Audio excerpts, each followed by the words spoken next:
Hey friends, today we're going to continue learning about the greatest story of all time. But before we dive into our story, I have a question for you. When you look at your Christmas tree, are there any ornaments that you just love? I have quite a few that I love, but I'm going to share a couple of them with you. First, we have the house from Up. I just got this one last year, but I love this ornament for a couple of reasons. One, I love Disney movies. But Up is just such a good movie, but it has one of the greatest lines of all time. Adventure is out there. And that is something I really believe, and I just love this ornament. Another ornament that I just love is my polar bear. Okay, I have like 10 polar bears, but I really love this one. I have some friends, and every year for Christmas, we exchange polar bear Christmas ornaments, and I just love it. They're so pretty on the Christmas tree, and obviously it's the best animal in the whole world. And last but not least, we have this beauty of a Christmas ornament, a plate of waffles. I love waffles so much, but I also just love this ornament because how many people can say they have a plate of waffles on their Christmas tree? Not many, and I love it because it's unique. We have lots of favorite things, favorite animals, favorite colors, favorite flowers, favorite songs, but today I want to tell you a story about a man named Joseph. Yesterday we talked about Jacob. Well, Jacob had 12 sons, and of those 12 sons, Joseph was his absolute favorite, and everyone knew it.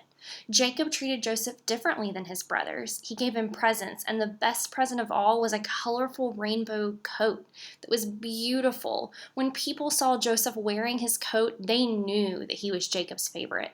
The coat made Joseph feel special, but obviously, it made his 11 brothers very jealous, and they didn't seem to like him very much. Well, it did not help that one day Joseph had a dream. And in this dream, Joseph saw that one day he would be in charge and his brothers would be bowing down to him, which to Joseph sounded like a great thing. But when he told his brothers about his dream, they were angry. And they decided that they were done. They were going to put an end to Joseph, his dreams, and his beautiful coat. They attacked Joseph, tore his coat, and sold him into slavery. They took his coat and they tore it and they dipped it in animal's blood and gave it to their father and lied to him, telling him that Joseph had been attacked by a wild animal and was killed. Meanwhile, Joseph was very much alive and found himself in Egypt, where he became a slave. But Joseph's story doesn't end there. You see, he was blamed for something that he didn't do, and he found himself in prison.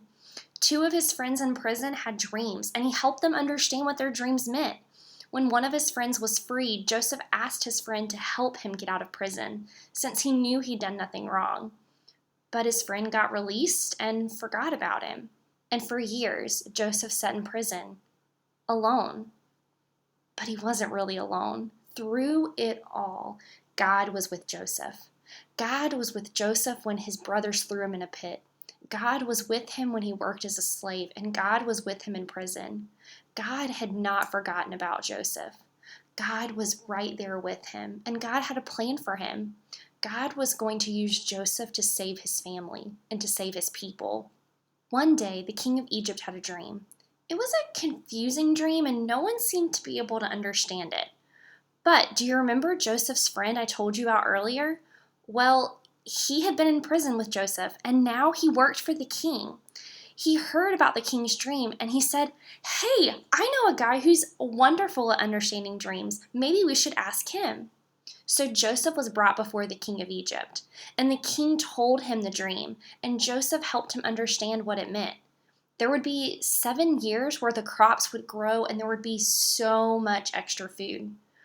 But after that, there would be 7 years of famine where the crops and the food would not grow. They would need to save food for the first 7 years to survive the famine. So the king put Joseph in charge of saving the food and then dividing it up. The famine was so bad for the entire area, and it reached all the way to Joseph's hometown, and his brothers and his family found themselves starving. So his brothers traveled to Egypt to buy food. And wouldn't you know it, they ended up talking face to face with Joseph, but didn't even recognize him.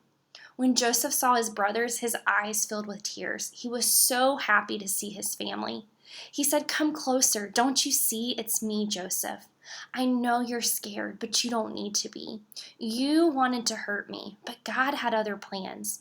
You thought I was gone and alone, but God was with me the entire time, and God brought me to Egypt to save us all.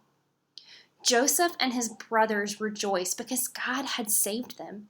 The entire family moved to Egypt with Joseph, and their family grew and grew and grew. Before Joseph died, he told his family, he said, God has been so, so good to us. But Egypt is not our home. Our family will not stay here forever, but one day we will follow God to a new land. But their family remained in Egypt, and the longer they stayed, the farther away God seemed. Because they stayed in Egypt, God felt far away, so Joseph's children began to hope and to pray, God, will you come back to stay? For much of Joseph's life, he felt alone. He was far away from his home, his family, and his friends. He was in a new place, but he was never alone, and neither are you.